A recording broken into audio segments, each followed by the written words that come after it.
Hey VC, it's Jonathan, your cheap and cheerful record collector. Today I'm doing a contest entry for Bill at Vinylverse. When he started off was his 100 subscriber contest. I think he's well over 200 now. And it was a live concert video, show us your best live concerts. So I think the first question was your favorite live concert albums. So I got a couple. I couldn't stick to one. I'm going to start with the oldest and come to the most current, even though it's not really current. The oldest one, and one of my absolute favorites, is Thelonious Monk in Action at the 5 Spot in New York City. This was recorded in 1958, and it features Johnny Griffin on saxophone, along with Ahmad Abdul Malik on bass and Roy Haynes on drums. It is one of my all-time favorite Monk albums. This is a copy I picked up recently, not in great shape, but I'm looking for a really clean copy, which I hope to find soon.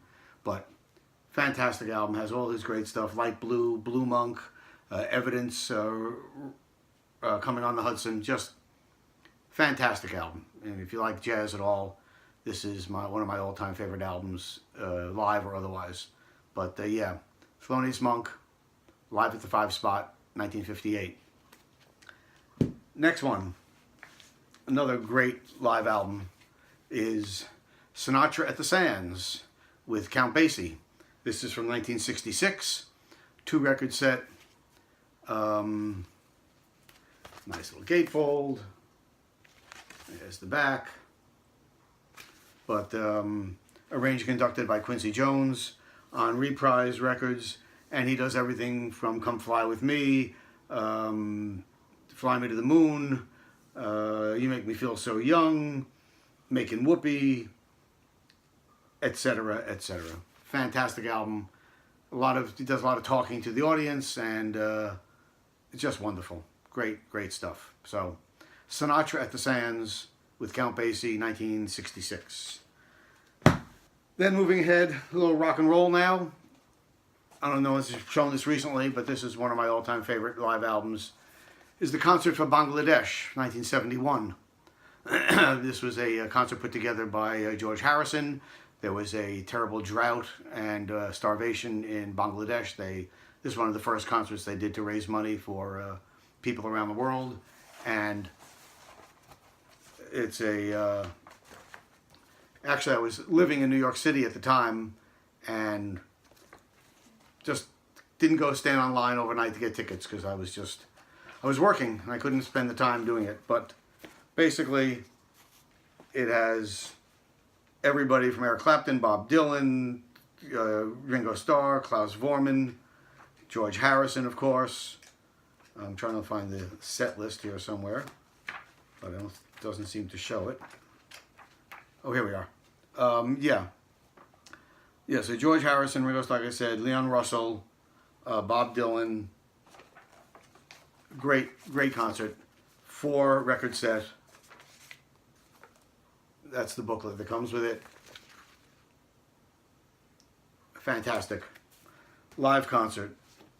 Concert for Bangladesh, 1971. And the last one for a live concert is a great, great album from 1977. Marvin Gaye live at the London Palladium. Also a 2-record set. Electric. I mean, the picture on the front tells you everything. It's an amazing, amazing live album. Really, when they captured lightning in a bottle, this is what they were talking about. Electricity is just unbelievable. So, if you like that soul, like that 60s, 70s soul, this Marvin Gaye album is right up there. One of the best. Love it. Okay, next question was a concert experience. Okay, so for this concert experience, we're going to set the Wayback Machine for 1967. I was a senior in high school and went down to New York City to see a concert. And there was a DJ at the time called Murray the K. And he used to do concerts similar to what they used to do in the 50s, where they would have 5, 6, 7, 8 acts. Each of them would do 2 or 3 songs and get them on and off quick. So Murray the K tried to reproduce that in the 60s, and, well, I'll tell you what happened. I guess that happened over Easter weekend, and there were concerts on Friday, Saturday, Sunday, and Monday. 4 days of concerts. I went Monday, and the opening act, one of the acts that opened up was a local band from New York, and it was the Blues Project with Al Cooper, Danny Kalb, and Steve Katz. Really not blues, but just a fantastic album, fantastic group. Eventually, Al Cooper left and formed Blood, Sweat, and Tears with Steve Katz. And after one album with Blood, Sweat, and Tears, the band kicked Al Cooper out, brought in David Clayton Thomas, and I think the band went downhill from then. But this was the Blues Project. They were one of the opening acts at the show. After the Blues Project came on, then they had another local band, sort of two young kids from Queens who were trying to make a go of it, and it was Simon and Garfunkel. So they came on, played 3 or 4 songs, and it was pretty great to see them really early on, in '67, before they really broke on the scene and were like crazy big. So that was great. After them, they had 2 bands they brought over from England. The first band I knew about because I knew the guitar player used to be in another band called the Yardbirds, and it was Eric Clapton, and it was the first time this band ever played in the United States, and this was the first series of concerts they did, and of course it was Cream. And first performance in the United States, those were the 4 days they played there, and they were supposed to do 3 songs, and they did, but of course instead of each song being a quick 2-minute rock and roll song, they did Crossroads for like 10 minutes. They did I Feel I'm So Glad, and they ended up doing Toad. So they probably played close to 40 minutes, which probably blew the entire schedule off, and Murray the K didn't know what to do. He was trying to get them off, and they just kept playing, and it was pretty cool to see Cream, 1967, first time in the United States. After Cream, there was another English band, and the only reason I knew about this band is that my parents had been to England the year before and brought me back a magazine of rock music, and these guys were on the cover of it. I had never heard of them, never heard any of their songs, and they came out, and again, the first time they ever played in the United States, this was this group of concerts, and it was The Who. I don't have any early Who albums to show you, but The Who came on, and they did whatever songs they did, I can't remember exactly, but of course they ended up with My Generation. Keith Moon kicked his drums onto the floor. They kicked the amps over.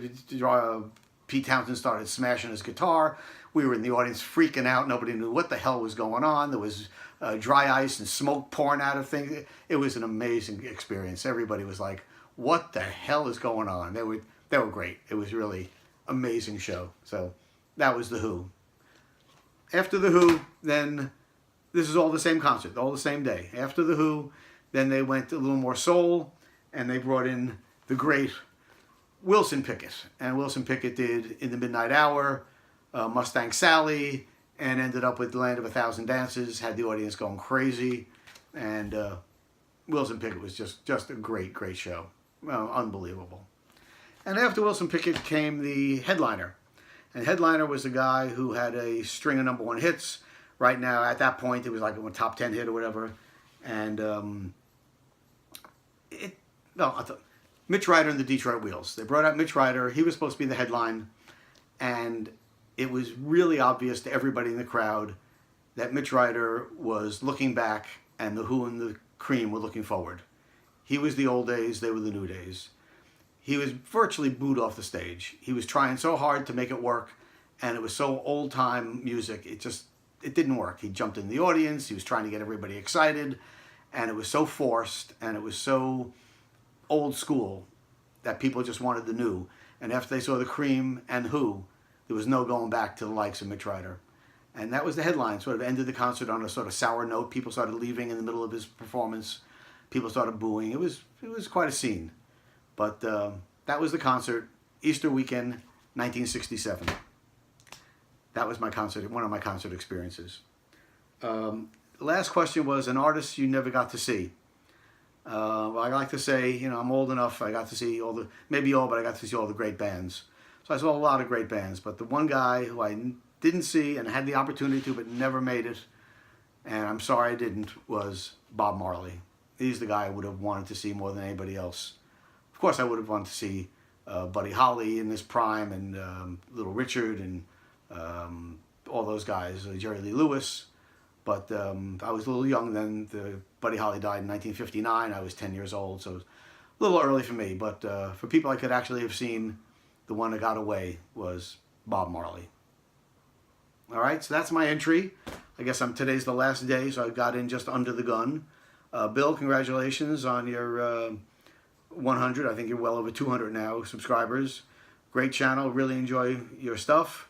And until next time, peace.